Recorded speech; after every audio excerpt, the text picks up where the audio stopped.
Guys, Mark the Mentor here, back with another video. All right, this is a part 2 to a video I put out about 2 to 3 weeks ago. Amazon and Final Mile peak season may not be what you expect. So this is the part 2 to that. I know everybody's probably talking about peak season now. I know I did my video 2-3 weeks ago. I want to do a part 2 to that. I had someone in the comment section ask me about it, and then I was going to probably do another part 2 maybe later on this month or October of next month. But a lot of the things that I talked about in that video, now there's an article, Bloomberg put out an article basically reiterating the same stuff I told you guys 2-3 weeks ago. All right, so I put out a video 2 days ago and I broke down this box trucking bubble, right? The video did really, really well.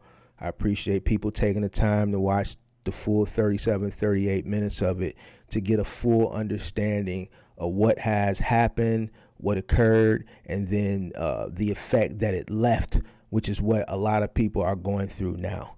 All right. So, and then I made a prediction, which really wasn't even a prediction, 4 or 5 months ago, and I said box truck prices are going to come down. I also said things about Amazon, like don't put all your eggs in one basket. Amazon will switch up, and you see that they're switching stuff. They're switching stuff, which may not be for the bad, business-wise, but nevertheless, it's switching up and it's putting people in the fickle. So here's something else that I'm predicting, or that I have predicted, and it's really not even a prediction. It's a forecast. In business, we have what we call forecasts. All right. I'm forecasting this. All right. So I saw a trend, right?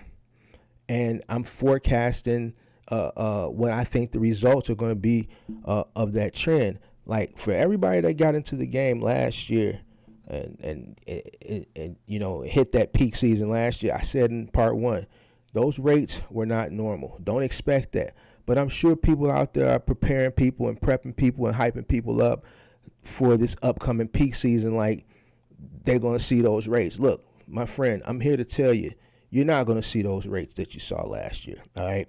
One, that was a pandemic. A lot of money was circulating. A lot of money. People had money to spend. We're in a recession, beginning of recession, the midst of the recession. We're in something right now where people are not spending money. They don't have the money, all right? So now the analysts are saying the same thing that I said 2-3 weeks ago. So I want to look at this article. I'm going to read through the whole article. So if you don't have the patience, if you're not serious about box trucking, if you're not serious about making money, then, hey, you feel free to click off the video, all right? But I'm going to go through this whole article. I'm going to break it down. All right. And it's like I always say, there's more to this business than cost per mile, middle mile, Amazon relay, final mile. There's a lot more to this business. If you really want to take this business serious and you really want to make money and get the best out of being a box truck owner operator from a business standpoint, then you have to understand business. You have to invest time into knowing the industry that you want to be successful in, not just how much it's going to cost to run you and what the rates are for the box truck rentals and all. Like, all that's fine and dandy, but if you don't know the full landscape of this business, which is other things outside than all that stuff I just named, then you're not going to be successful. Let's get into this article real quick. A major part of being successful in any business, you have to be able to forecast and do your own R&D, which is research and development. You have to, in any business, especially in this business, you have to stick and move. This industry is constantly changing.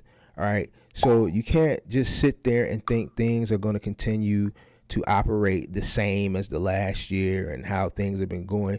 You got to be able to forecast things and see things coming so you can know how to maneuver and navigate through different things. All right. One of the reasons why I'm successful at what I do and how I can put videos out and be confident of the things that I'm telling you and know they're going to come to fruition is because I have experience. My subscribers know I've been in this game since 2010. I've seen things happen. I was once the person that thought once I got my first big account that, man, I'm going to make this is account that's going to last forever. And I was in it for a very rude awakening. All right. So my experience is how I can forecast and see things. All right. Because I've been in the industry a long time. All right. So don't take it the wrong way when I say you're not going to be successful. The only thing I'm trying to explain to you, and when I try to get across to people, be a business person first.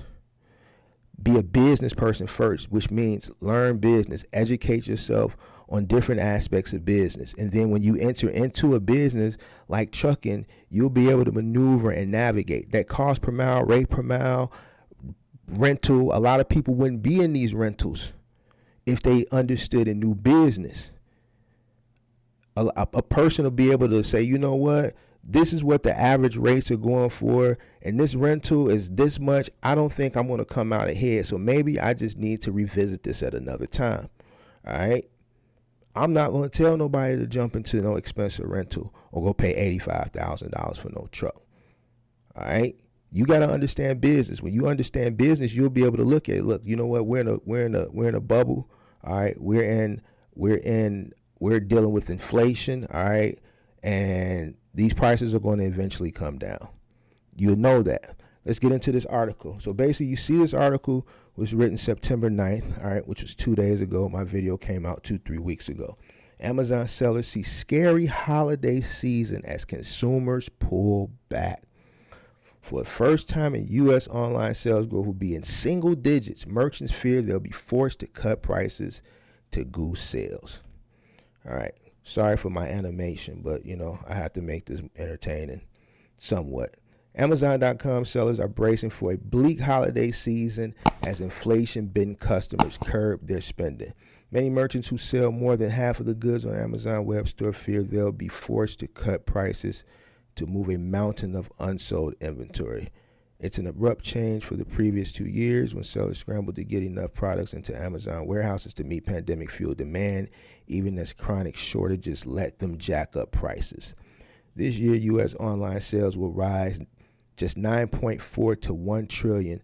The first time growth has slipped in the single digits, according to Insider Intelligence, which in June lowered its earlier annual forecast. Spending on Amazon will hit $400 billion, up 9% and slower than the overall industry, the research firm says. Consumers don't seem to be spending much on anything beyond basic necessities. I've been telling you guys. What have I been telling you guys? Essentials. Essentials is the only thing that's been up this year. All right, so sellers have to offer discounts and coupons and aggressive marketing, which can be expensive, said Leslie Hensel, a co-founder of Riverbend Consulting, which advises Amazon sellers. The fourth quarter looks scary this year. I told y'all. I've been telling y'all. The challenging holiday shopping season was a topic A this week at the Surge Summit, an e-commerce networking event hosted by Hensel's firm that drew about 300 sellers to Tampa, Florida. During a session called Navigating the Bear Market as a Seller, dozens of merchants discussed the abrupt shift in consumer behavior and how to adjust their business accordingly. What did I talk about in the last couple of videos? What did I talk about in the bubble video? Consumer behavior. Consumer behavior has shifted. What shifted consumer behavior? The pandemic. How did consumer behavior shift? They buy in bulk. Somewhere in America, there was some person that couldn't wipe their butt because there was no toilet paper, because they were used to going to the store once a week or once every 2 weeks when they got paid to go grocery shopping. Boom, the pandemic hit. People rushed to the stores, bought out everything. And I'm willing to bet there was some person in America that had no toilet paper because of that. So now the behavior has changed. People are prepping just in case something like this happens again. That's got to be a scary feeling, a messed up feeling, not having no toilet paper, right? So that's what shifted the behavior. All right, let's continue. Corian Morris, who ran the bear market session, is the director of growth of Unibrands, which owns e-commerce companies in such categories as baby, fitness, and personal care. He told attendees that Unibrands is trying to hold the line on prices by cutting logistical and other costs. All right, consumers are hurting right now, Morris said during the event. In the rare instances we do increase pricing, we'll add a promotion to offset it. Amazon itself is being forced to adjust to the new normal. What did I tell y'all? The world's largest e-commerce company was saddled with too many warehouses and workers when the pandemic boom ended. Boom. Remember we talked about that in the bubble video. Amazon has since abandoned dozens of existing and planned facilities around the U.S., according to MWPVL International, Inc., a closely watched research firm. Some of the closings are related to a modernization program, an Amazon spokesperson said last week, and the company continues to open facilities where customers' demand requires extra capacity. All right.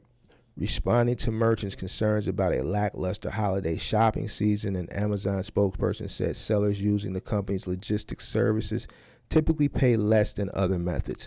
Amazon has also expanded a program offering low shipping costs on inexpensive items to include products weighing up to 3 pounds. Previously, the limit was 12 ounces. All right. Sellers are incredibly important to Amazon, and we work every day to provide them with powerful tools and services that help reduce the operational burdens, build their brands, and connect them with customers so they can rapidly grow their businesses through busy shopping periods and beyond. All right, let's hold on. Let me read. All right, so this is okay. Let's read this. The effects are rippling from sellers to firms to support them, including small business lenders. So sellers are trying to borrow money. All right. Amazon merchants commonly borrow about $100,000 to buy inventory and pay for marketing campaigns during the holiday, paying the loans off with their proceeds. Seth Broman, Chief Revenue Officer of Swiftline, which offers loans to online merchants, is turning down more loan applications this year. Rising costs and slower growth has simply made lending sellers money too risky. A lot of customers are over leveraged and their sales are off, Broman said. So there you have it, guys. That's an article from Bloomberg, centered around Amazon sellers. I mean, it's just obvious, that this season, this peak season, is going to be slow. All right. And here's the thing. I'm not saying that there's not going to be a peak season. So before you go running off and saying this guy saying it's not going to be a peak season, there is going to be a peak season.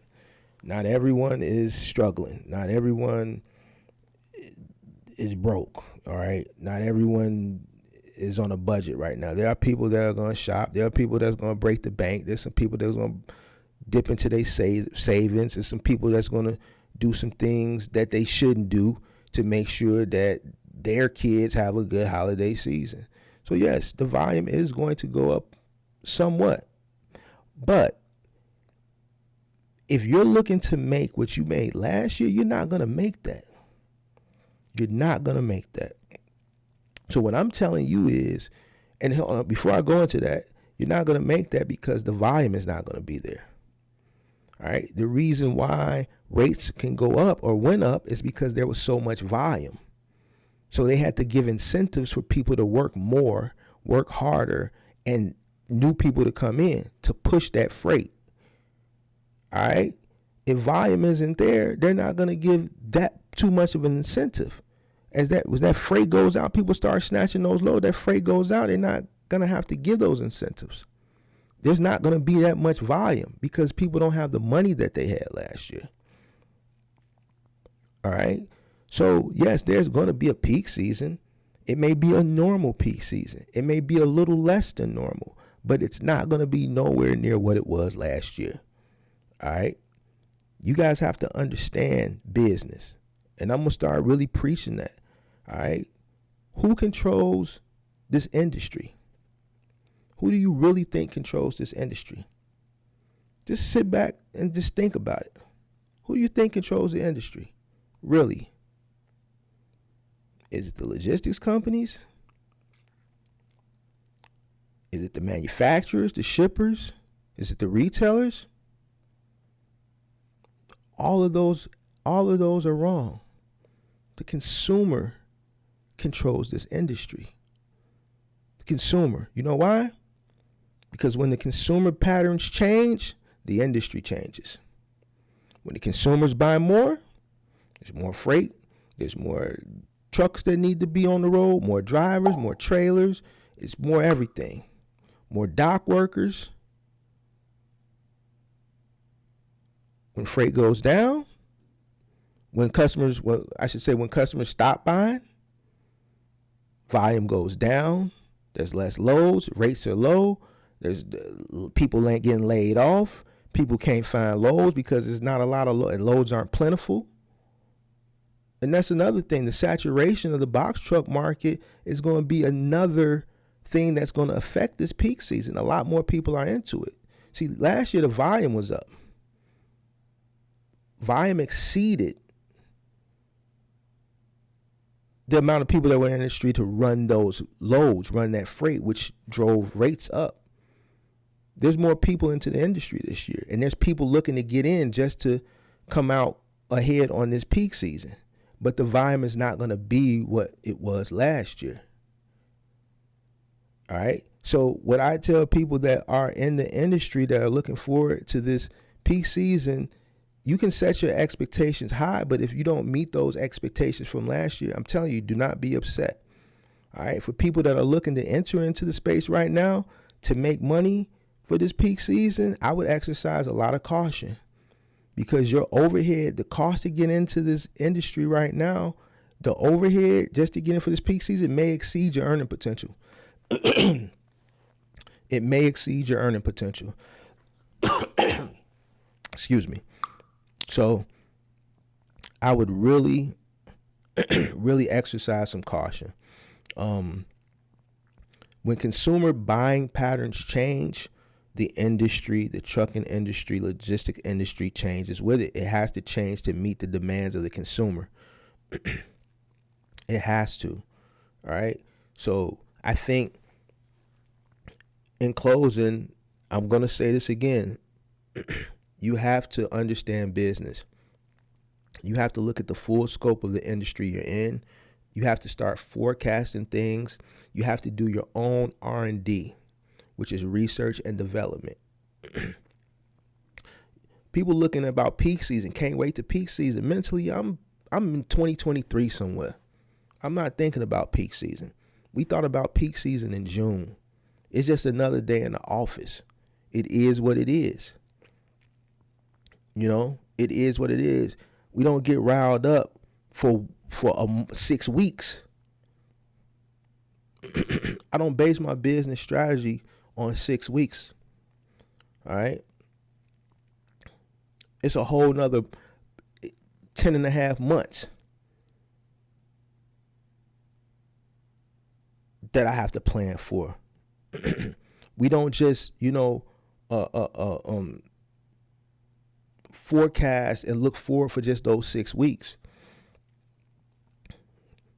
I'm not excited about peak season. It's another day. It is what it is. I know it's not going to be like last year. All right. So, I know people are excited. People are probably pumping peak season up and hyping people up. I'm telling you, it's going to be a peak season. The volume is going to be more than what it is now. But I'm telling you, if you're expecting to see last year's volume and last year's numbers, you're in for a rude awakening. If you're looking to get in to make some extra money, exercise caution. All right? Exercise caution, because the entry right now is very expensive, especially if you're renting a box truck. Your cost may exceed your earning potential. All right? The consumer controls this industry. All right? You have to monitor the consumer behavior. Anybody that's telling you something different, I'm sorry. I don't know what other people are telling people, but I keep getting all this about peak season. I put a video out 2-3 weeks ago. I told y'all. Now here's an article backing up what I said. I think everybody's looking at this the wrong way. And that's why I always say my videos from a different perspective from everybody else. I'm telling you, I know it is. You know what I'm saying? I don't look at peak season for peak season, what other people may look at peak season for. I study the consumer behavior, because the consumer is going to dictate how peak season goes. And all year, the consumer has been dictating what? They're not spending no money. Why? Because there's no money to spend. Everything is expensive. Fuel is expensive. Food is expensive. Childcare is expensive. Labor is expensive. Everything you go went up. Look at what you paid for an oil change a year and a half ago, 2 years ago, and look what you paid recently. Where are you paying for daycare now versus what you paid 2-3 years ago? You go to a bar and nightclub, man, I went to a bar or something, man, I bought 3 drinks for 3 people. It was $70. I mean, I'm in a big market. Stuff is expensive here anyway, but a typical mixed drink cocktail, maybe $10. I expected to pay $35. This chick told me $70. And they adding the gratuity onto it. Off the rip. They not waiting for you to, you might tip. They adding it in 25%. They taking it. Everything is up. So because everything is up, people have less money to spend. So they have to spend it on the necessities, which are essentials. I don't study what other people study or tell you what to do or what to look for. Nah, when it comes to something like this, I study the consumer behavior, because the consumer behavior is going to dictate if it's going to be volume or not. www.boxtruckcourses.com for your mentorship with me, Mark the Mentor. Follow me on Instagram, follow me on TikTok. Hit that subscribe button, hit that like button, hit that notification bell so you can stay up to date with all the upcoming videos. And I'm out. Go mo, showboat, rowboat, wave ride. Cool shorty, too naughty, pool party, wet for the face ride. Annie up, penny down, hand me down, thrift store, old drip. New money, too funny, old shorty, talk about, oh shit.